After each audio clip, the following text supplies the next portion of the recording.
Hey, you guys, happy Thursday and welcome back to my YouTube channel where I'm about to drop my first podcast, second video, first podcast. And so, my first topic and what I kind of want to talk about is a little bit kind of introduce you guys to my business and a little bit of where I'm at in this journey and why I kind of even have a podcast. So number one, what's my business? So I know a lot of you guys who came to my channel came here because I asked you to follow me on my IG, on my Facebook. I asked you to follow my business Instagram, and I have my YouTube link there. So that's why you're here. And you might be wondering, well, what the heck are you doing? Why do you have a YouTube channel? What is this Airbnb stuff that you keep talking about? So I'm gonna break it down for you guys just a little bit. So basically, my business that I'm launching, that I launched is Nana Rosa Holdings LLC. If you know anything about me, then you know who that is. That's my one and only mom. Rest in peace. Passed away in 2015. And I'm definitely gonna do a podcast about her, sooner or later, right? But she's the reason behind the name, and the vision I have for my company. What's the vision of the company? The vision of the company is to be a powerful, moving nonprofit organization that focuses on foster youth, on at-risk youth in the foster care system, and just kids in general, and making sure that they get an experience and that they're able to experience their childhood, that they're able to experience Christmas, New Year's, Easter, all of that stuff. So that's pretty much the reasoning behind that. So why am I on this journey, right? So those of you guys that don't know me, I work at UPS. Been there for 15 years, and up until earlier this year, I was pretty sure and pretty okay with the thought of retiring there. To be completely honest, and just kind of coasting and working hard and getting to the top of that company. But certain things have happened and happened in January, like tail end of last year, to and rolled over to this year that really kind of made me open my eyes to how much we really don't matter to the man, and how expendable we all really are. And I've heard it, my whole career. We're all expendable, we're all replaceable, yada yada yada. But for some reason, probably because we're conditioned that way, we get up, we work hard for someone else's business, give them 8, 10, 12, 14 hours of hard labor, mental, physical, emotional, all of that. And then when we get home, we don't have much to give to our people or to the life that we're trying to build. And I've been like I said, 15 years at this company, and you know um, getting promoted in levels, which I was in the last 2 years, but feeling like I was accomplishing less and less was really kind of the turning point for me, and realizing that what, maybe this isn't it, and like that's okay. Um, Back in, I think it was April of this year, yeah, I went to New Orleans for the first time, which was freaking awesome. Amazing, amazing time in New Orleans. Great food, great people, great city. And I had an experience on the way to the airport back to LA. So on the way back home, the young lady that was driving me, the Uber driver, ended up being a median. So those of you guys that are into that, you know what that is. But if you don't, a median is basically someone who's like an intermediary between you and someone of the who's passed on, who's in another spiritual realm, who wants to talk to you. And so I'm in this lady's Uber, and it's one of those Ubers where, I was on my way going home, right? So I'm tired already, and then my vacation. I think I might have been a little, maybe hungover. I'm not too sure, but I wasn't very social, right? I wasn't very like, hey. So I was very like, I made it a point to just sit there and not say anything. And I remember I kind of seen her from the rearview mirror looking at me and, um, you know, giving me a look. And I'm like, I hope she doesn't try to strike up a conversation. I think that was actually my thought. And then she proceeds to do so and asks me, like, hey, do I believe in spirits? That's like a very awkward first question to ask somebody right there you just met. Do you believe in spirits?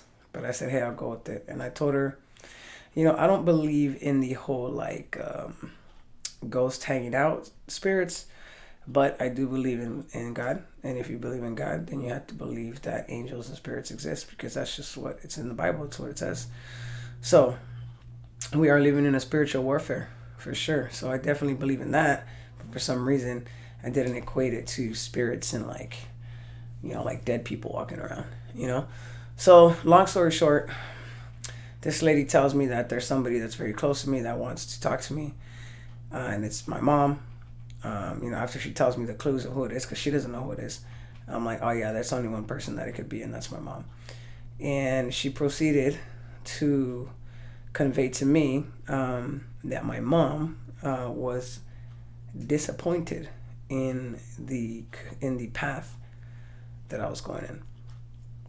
And let me tell you, that stopped me like dead in my tracks. Like, what? My mom's disappointed in me? I thought I was doing okay. We all struggle, but I thought I was doing all right. And, what she said was she's disappointed because you are not following the path that you should be on for your life. And, man, that to me at that point, I was thinking something totally different. I was thinking about my baby girl and that whole situation, but in talking to other people, getting their perspective, they're like, no, it has to do with something else. It has to do with maybe your job, or maybe you're just not following a dream or a vision that's in your heart. And it took me like a couple weeks to like actually probably a couple months really to start. No, a couple weeks, because by June I was already in a different position, a different spot.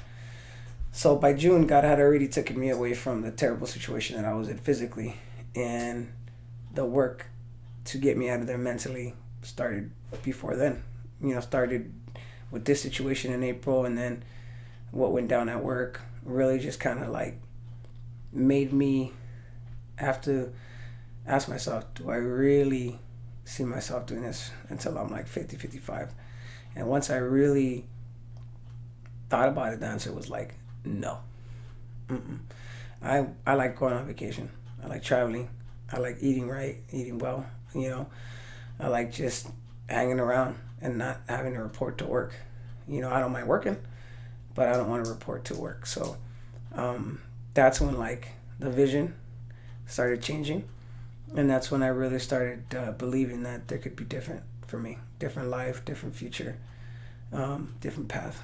So I decided then and there to say, to be more aware and to open myself up to more opportunities. I didn't necessarily know what it was going to be, but I told myself that I was going to definitely open up and not be so closed off and feel like, oh, this is it.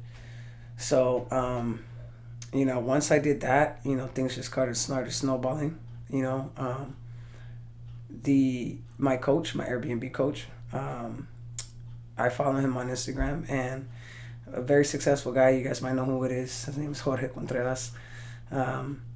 He is the founder and the owner of the Real System, creator, and that's my coach, and that's the curriculum that I'm currently in right now.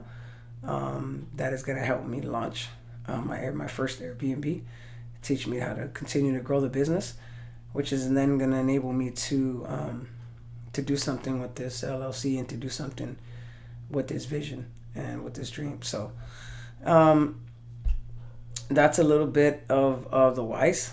And I'll tell you that I'm very, very grateful for not only the experience in New Orleans, but the experience at work, because it forced me to take a step back.